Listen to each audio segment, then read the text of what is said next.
everyone, welcome to another episode of Dom's Beer Guide. Today we're going to be looking at Brixton Brewery Low Voltage. Now this is going to be a slightly different review in as much as the Brixton Low Voltage is already in here, in the Beowulf sub. So we can't really tell how cool it is, although I'll cover that a bit later on. But the first thing we're going to do is see how it pours. Now this particular one I've had trouble with. The other kegs have been absolutely fine. But this particular one is a bit of a nightmare, so let's have a look and see how we get on. Okay, here goes. So, like any pump, you hold the glass at an angle and pull.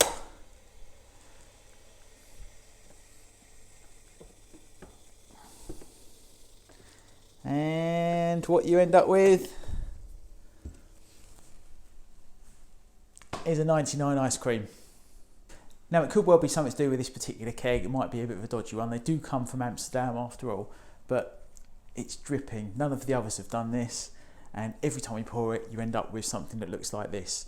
Now that's not brilliant, and when it costs 14 quid for 2 litres, that's not great, is it? Ease of pouring, 1. Right, so anyway, after that pouring disaster, it still needs a flake in it. We're going to look at whether or not it's cool. So Brixton Brewery Low Voltage, is it cool? I obviously haven't got a can because the bottle is in the machine, but they do sell it in cans, and the can is kind of like, as you can see, it's kind of, I don't know, sort of like lightning strikes and bright colours.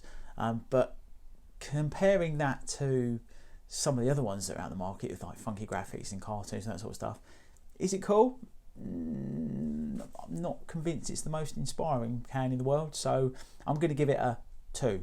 So the next bit of the video, we're going to have a look and see whether it's a feast for your senses or not. So now it's settled down a bit. You see we still have a huge head on it. It's quite a nice colour, kind of golden, yeah, kind of like a golden colour. It's relatively cloudy. It hasn't really settled down. I think this is supposed to be clearer than that. So yeah, it's cloudy, but as you know, I like a cloudy beer, so that's fine. Let's give it a smell, see what it smells like. Getting quite nice, kind of like fruity smells from that. It's quite a fruity one, a bit like the Crazy Lines one that I reviewed recently. Yeah, there's all sorts of fruit in there. So yeah, in terms of senses, it looks good. Not impressed with the head. Yeah, I'm going to give that a 3. So anyway, this is the best bit of the review where we get to taste it and see what it tastes like. So it smells good, looks reasonable. Let's give it a try. It's definitely got a fruity twang to it. Hang on.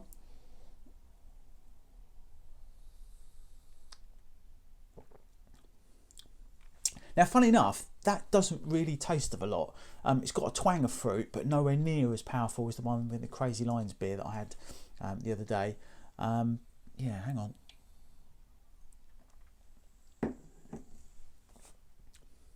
There's a twang of fruit, but it's not. It's just kind of there. It's a session beer. It's quite a light beer. It's 4.3%. So it's not one that's going to get you smashed. But it doesn't really taste of a lot. You can actually imagine yourself drinking that for hours on end without falling over. So I don't know. I'm not convinced on the taste of that one. If I'm honest, it's okay. And when there's so much choice, okay is only going to earn you a 2. So the final bit of the review is whether I think it's value for money. Now this is a bit of a weird one because of the way that I've got it. So because I've got the Beowulf machine, it comes in a 2 litre bottle, okay, a bit like a Coke bottle, and that slots into the machine, and you get approximately 8 halves, or they say 4 pints. Now drinking it out of these glasses, I reckon that's more like 6 up to about here.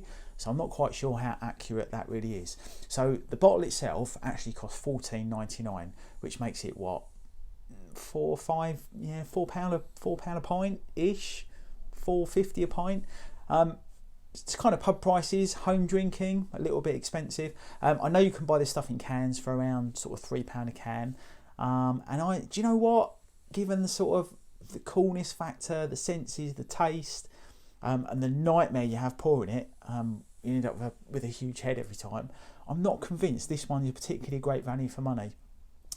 So I can only really give that about a 2. So there you go. It's not a brilliant showing for Brixton Brewery's Low Voltage, giving it a Dom's Beer Guide score of 10 out of 25.